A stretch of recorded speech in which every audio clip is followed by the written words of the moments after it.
everybody, welcome to this episode of Beyond the Label podcast. So today with me is my good friend Mandee, all the way from Toronto, Canada, and she's like staying up late to talk with us, so I'm really happy to have her here. So Mandee is actually a stay-at-home mom with two amazing little sons. And she's also a content creator and influencer, and she now has her own beauty company. So we'll get to know all about what she does and to get to know about all her life in Toronto. So hi! Hi! Thanks for having me, Leanne. I'm so honored to be speaking to you on this podcast because I'm always like looking at your posts and stuff. I don't have time to listen most of the time, but I look at your highlights and I'm like, oh my gosh, friggin' inspirational people. And I really honestly, I thought about like, I want to ask her if she wants to like have me on it. I mean, I was shy to ask, so I'm here anyway. I manifested this.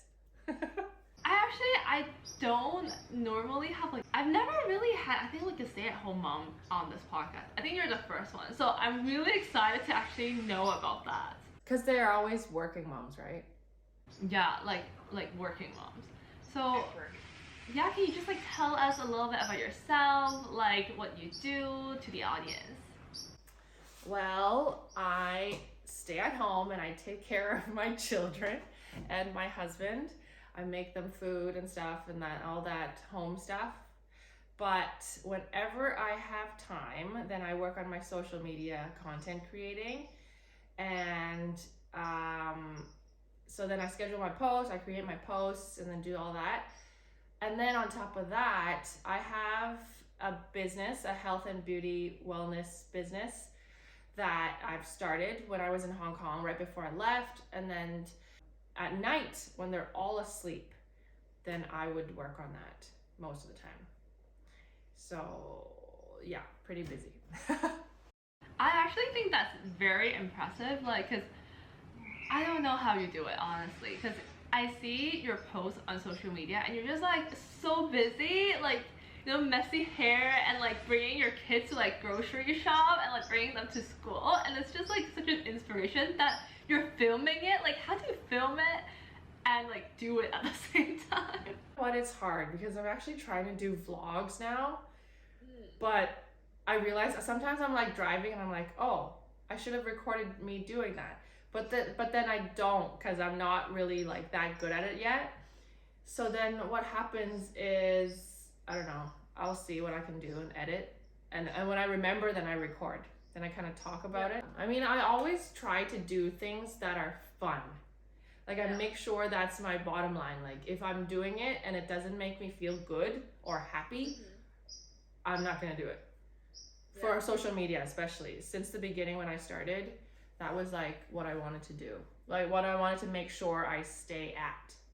Yeah, and I feel like honestly it's kind of like reassuring to see these kind of content, because it's just like, okay, you can do it, so can I, type of thing. Where yeah, I kind of want to be that person for whoever's watching, like that audience who needs someone to be like, yo, she's like doing all this but she's still okay, like she's still like, and staying positive and on top of things ish as much as she can. I want to be that person for that someone who's out there. I think that's like the biggest motivation for me to continue the content creating and being because I've gotten feedback on that about how, oh my gosh, you make me want to be a mom. Like, I've heard that at events, at people like who are like all fancy and beautiful and without children but married, and they're like, I watch your TikToks and I want to be a mom. Like, how do you do that? I'm like, that is so sweet. Like, to hear that, because I think I create stuff and it makes me happy and I like to keep watching it. You know, when you post something, you're like, you watch it a million times. But when you realize that people watch it and they find joy in watching it, then you're like, wow, I'm doing something, you know? Yeah, and I feel like even for me, that I'm like a little bit younger than you, but when I think about it, I'm just like, okay, it looks I know it's not easy, but it's like you just post all these like really like it's like realities of what it is instead of I know some moms who like dress really fashionably and like dress their kids in like high fashion and they like take really stylish photos together. I mean it's really cool, but I know it's like impossible to do that when you're like taking care of them and like brushing their teeth, things like that. Yeah, I'm just like so impressed. And I literally had no help, right? Like I didn't have a helper when I was in Hong Kong, and here obviously a bigger place, and then no help at all because no relatives either, right? Like, well, like one or two, but I don't, we're not in close proximity, and then we can't like always ask them for help. I feel like being a mom is also a full-time job, and I think not a lot of people recognize that. Like people just sometimes take it for granted that a mom, like, okay, she's supposed to, you know, do all of these things and still be amazing at like other things on top of that. I think it's being a woman too, especially nowadays. People are speaking out up about it because it's just so true, and like no one acknowledges it. I know it's just like I'm doing business on the side and then taking care of them and then creating content. But then there are times when people around me are like, can you come take care of my son? Like look after them because you're looking after Brooks anyway. Just come and play. And then it's like times like these when I'm like, dude, I got stuff to do too. Yeah. And I have to like tidy the house and clean the house, and there's laundry, but then I also need to like shoot this today. Yeah. Or like when there's daylight, because there's not as much daylight in the wintertime. Yes. I kind of want to do that.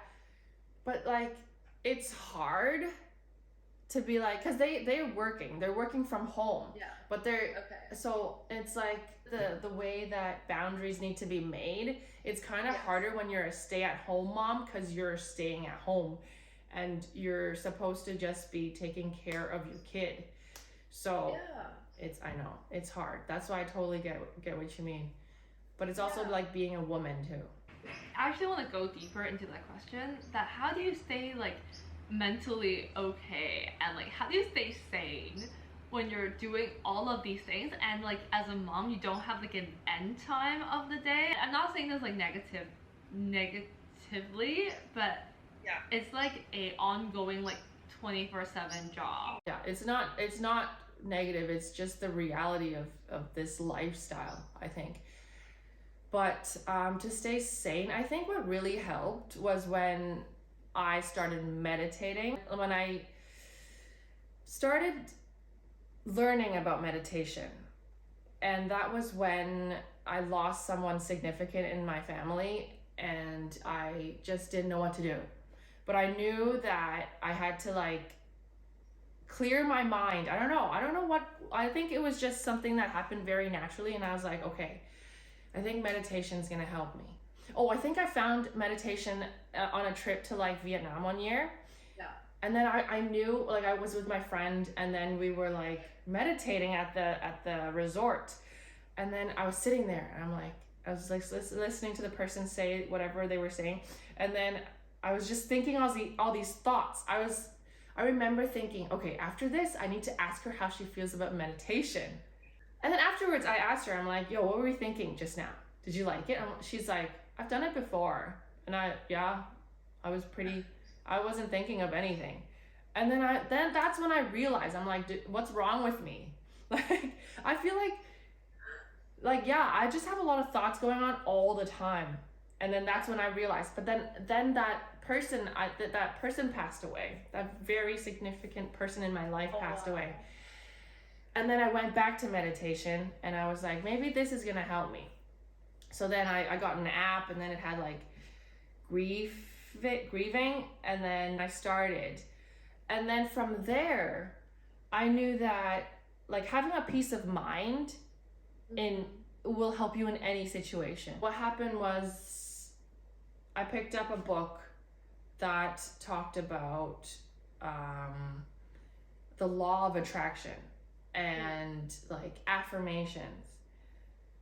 And then from then on, I was like, I do that whenever I have time, even in the mornings when I wake up and I'm like rushing. It's like war in the morning. because like he has to get to school, I have to make the lunch, and then my husband needs to get to work and drive him to school on time. So then I have to do this all really quickly, and I don't wake up that early. So then what happens is when I'm making lunch, I like play the affirmations, and then I get my positive energy started that way. Like even if my younger one is like, I want, and then I have to make him his milk. Like even that, like the frustration in that moment, I still try to do my affirmations.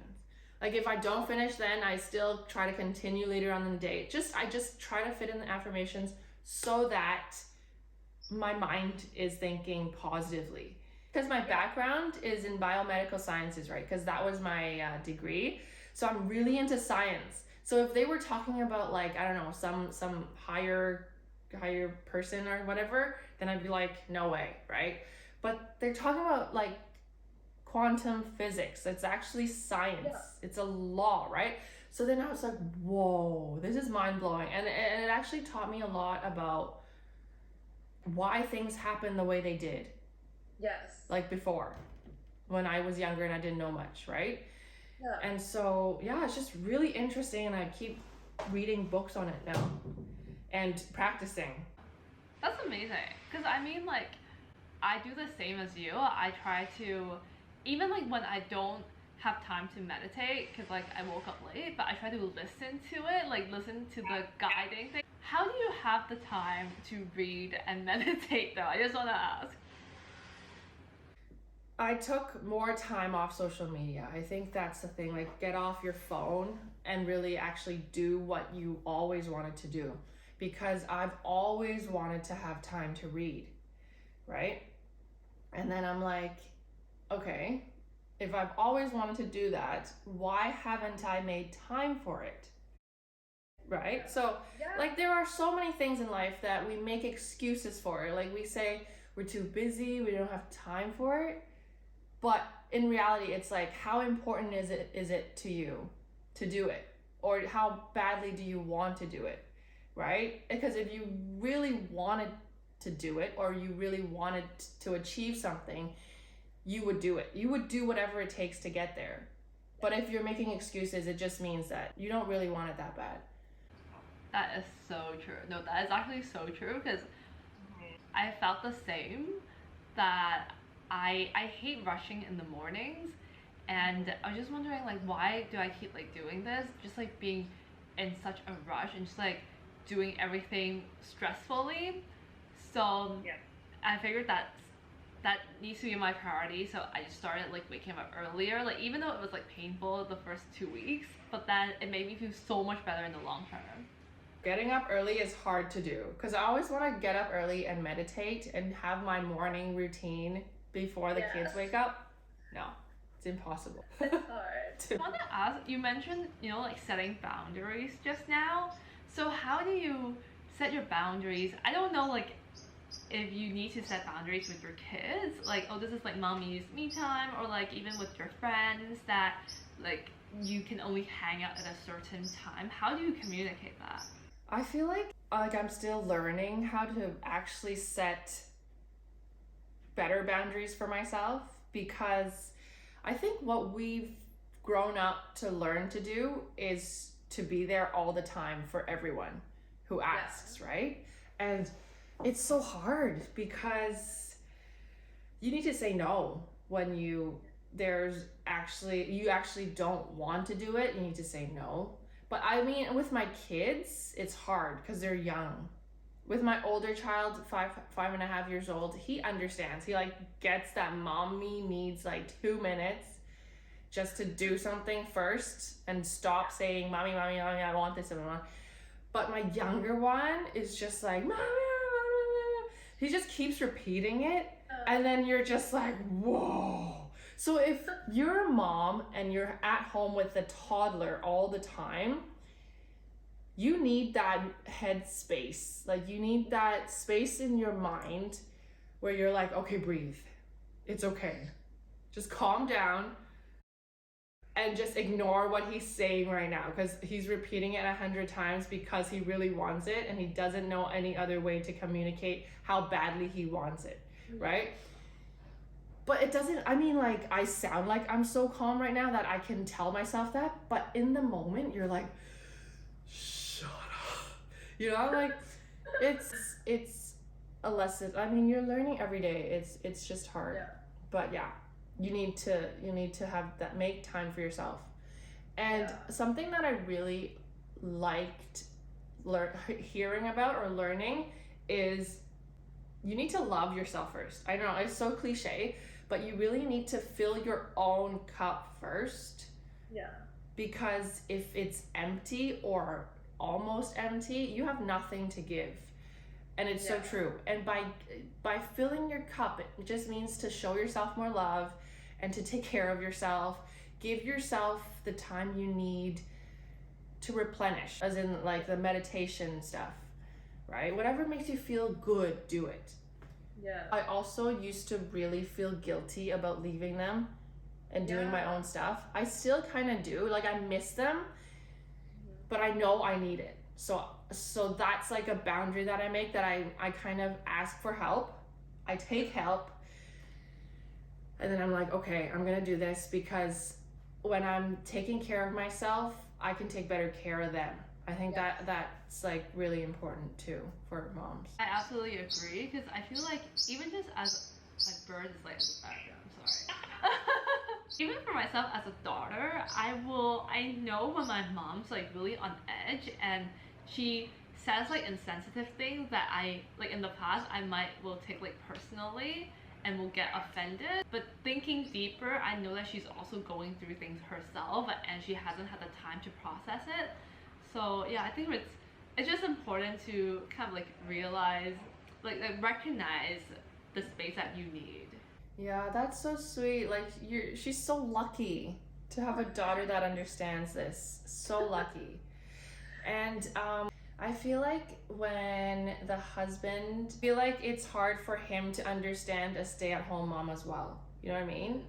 Yeah. Because you're always home, you're always with a kid. He feels like at first that juggle between like him understanding that I'm not lying on the couch doing nothing, right? Because I'm just at home, to like getting him to start helping me even after work it took some time too. So, and me understanding that him coming back and kind of having a short temper isn't because he doesn't love me, you know, like he's like, oh, why are you like so mean after work? I was home all day waiting for you to come home. I don't know, I feel like this is such a struggle for all stay-at-home moms. With me, it was kind of like, okay, that's not him. That's a tired him, you know? Yes. And just like what you said about your mother, like how you know now to step back and not take things personally is so important, because you kind of have to work with your own feelings, right? Like you have to, I mean, like mediate your own feelings and know that people are not always just attacking you, or it's not always about yourself. I mean, that took a while for me too. How do you like start that conversation though with your husband, or have him understand more of what you're going through? I think it was through like things that would happen and arguments that would happen that would be like, okay, this is stupid. Like, we've been together so many years, why are we arguing about this? And you know who I am. I know who you are. Just hold on. Like, what's going on right now? You're really tired. I get it. But so am I. Like I'd have to voice out, and like I'd have to put it on the table and be like, okay, this is the situation. This is how we're right now. And this is how I feel. And this is how you probably feel. So how do we make it better? Like, how do we grow from this? Like, how do we be like, yo, let's work as a team, and not like you do this, I do that, so that's always going to be the case. No, but it's always now we know we're a team, and that works so much better. That's so good. I'm so happy for you. Thank you. It took a while, and it takes time, it takes work. A happy marriage totally takes work. And I want to like ask a little bit about you moving all the way to Toronto from Hong Kong, because that seems like such a big change for the whole family. Like, how did you adjust to it? How did your kids adjust to it? What were the big challenges? I think the lucky thing is that we both came from Canada. Like we grew up in Canada, and then we went back to Hong Kong to work, and then we got married there and had kids there. And the decision to come back was like when I first found out we were pregnant with Clay, like 6.5 years ago. And then we were like, we're gonna go back because we don't want schooling there in Hong Kong. So it was easier for us adults to be like, yeah, we're doing this and we can do it because that's what we decided on, right? The hardest thing in moving was like moving the stuff and deciding what to purge and what to bring. The kids, my older son just loves going to school here because he's been in school for 3 years in Hong Kong, from pre-nursery, K1 and K2, right? So he was supposed to have it K3, but we came, so he's now in senior kindergarten. And what happens is they go to school and they just play. And there's no homework. And then in Hong Kong, he was doing like homework every day that I kind of had to do. So he's happy, he's really happy. But then he misses his friends in school in Hong Kong. Are there any major differences that you see in the lifestyle between Hong Kong and Canada? And I mean, obviously there's like a lot, but like for your mental health and for your well-being, I think what I'm trying to ask here is like, because since everyone in Hong Kong we're in a semi-lockdown and we wish we can travel, so I recently heard a coach saying that you can actually bring traveling to you just by adapting a different mindset. So for example, like reading books about other places, or taking a different route to work that might let you know, oh, you can see different sceneries. So I think what I want to ask here is that, is there anything that you can share with us from your experiences in Canada while knowing the Hong Kong lifestyle, that, you know, anything that we can kind of like learn from the Canadian culture, or anything that you think, oh, if I knew this when I was in Hong Kong, or if I did things like in a different way, I would be happier or easier? You know what? I actually recently thought of that too. But I mean, it's just so much easier here. The time runs slower here, although it does go pretty quickly, but it just doesn't seem like we're rushing to things all the time. And like having to always be somewhere, like obligations after obligations in Hong Kong. Yeah. Here it's like we make our own schedule. And also I just think you just need to make space for yourself. Like no matter where or how your living area is, you need to take that time to close your eyes. Close your eyes and just be somewhere else, or like be nowhere. You know what I mean? It sounds so deep, but it's just, I think, learning to be alone with yourself. Yeah. I think that's something that a lot of people in Hong Kong don't do enough. Yes. Is that they need something that constantly, like you have to be constantly talking to someone or doing something, or you're watching, if you're not doing anything, you're watching something, like mindlessly doing that, or going out. Okay, if I I don't have anyone to eat with me, I have to call up a friend and be like, hey, do you want to meet up? Like you have to fill up your schedule for some reason. It's when you realize that you don't need to do that, and that there are so many other things, or like just do nothing for a while, and it's actually really beneficial for you and your mind and your health. That's something that I would say for like a comparison in Hong Kong and here. But I mean, saying that, it's not everyone here. Like not everyone is so mindful here. It's just what I've picked up, like what I've observed and learned from seeing the differences, is that majority of people, just because of the time and space and the society and how it works, just don't make time for themselves enough. Yeah, it's like the society, it's like the feeling that like in Hong Kong here, if you have nothing to do, that you're just like, oh my god, I'm like wasting my time. And there's this new song by Joyce. I don't know if you heard it. It's so cute. It's like, I'm not lonely or something. And then one of the lyrics was like, I'm alone, but I'm not lonely. Like, that's something that's like, oh, that's so cute that she speaks up in the song.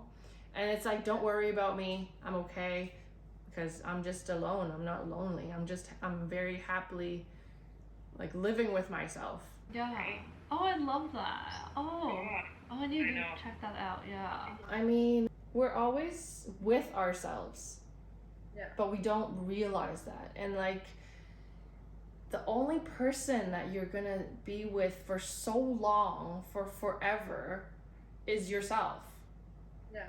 And so working on that brain of yours to just calm it down and not always go with whatever it's thinking is something that we need to work on and practice, I think. It's so beneficial for just your well-being and just staying positive. Exactly. And sometimes I, like for me as well, I just can't stop myself from like, oh my god, like I need to turn on Netflix just to have some noise in the background. But I mean, that's fine. Like, to do that once in a while, or like most of the time, is fine. It's just that just taking maybe even 5 minutes, 2 minutes, 5 minutes, 2 minutes to like take deep breaths, right? To just not do anything and just work on your breathing, because you don't realize sometimes you don't take enough deep breaths for your body to get enough oxygen. We forget to breathe. Yeah, I used to be like that so much. I used to be like, whoa, what's happening? Like, I felt my heart like going crazy, like not beating properly, and I'm like, oh, okay. And I feel like, you know, when I learned about staying positive, I felt like I used to think that people who were always positive is so annoying, because I'm like, dude, there are sad things in life. There are things there's shit happening. And so why are you always so happy? Like, what's wrong with you?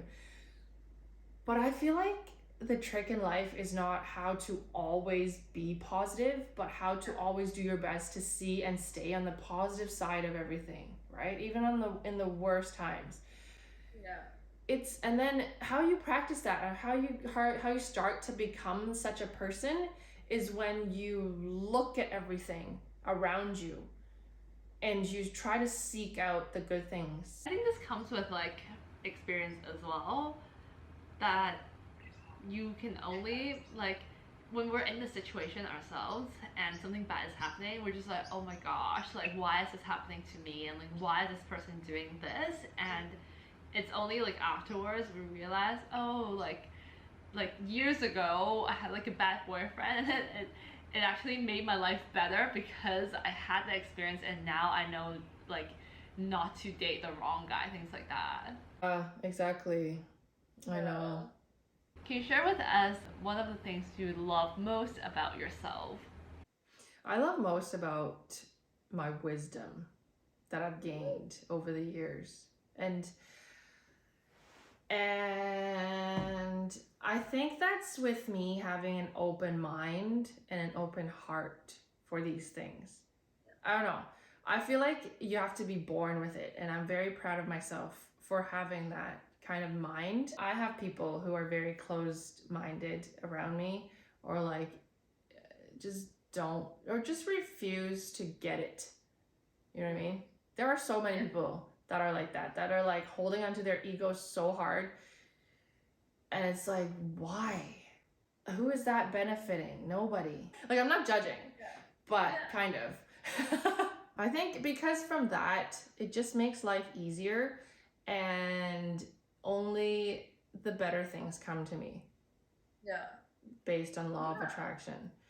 And it's true. Like, even before I knew about law of attraction, I was just I don't know, a polite and kind person. And then I feel like yeah, no, that's why I feel like, okay, so maybe that's why I've always had kind of the lucky things happen in my life. I didn't realize that before, but yeah, I think that's important too. Yeah. Thanks for sharing that with us today. I think, yeah, like we really don't talk about these things enough, so it's really nice to get a chance to talk about it. I know. I always wanted like someone to interview me and then I talk about my look on life. But when it comes to that, I'm like I don't know what to say. Can you share with everyone where we can find you online, like TikTok, Instagram, anything?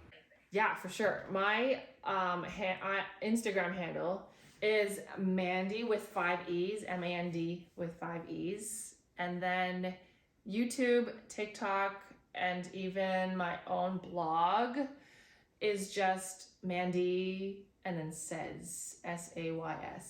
Okay, I'll link all of that below. So thank you so much for being here with us today, and we will see you again. Thank you so much, Leanne.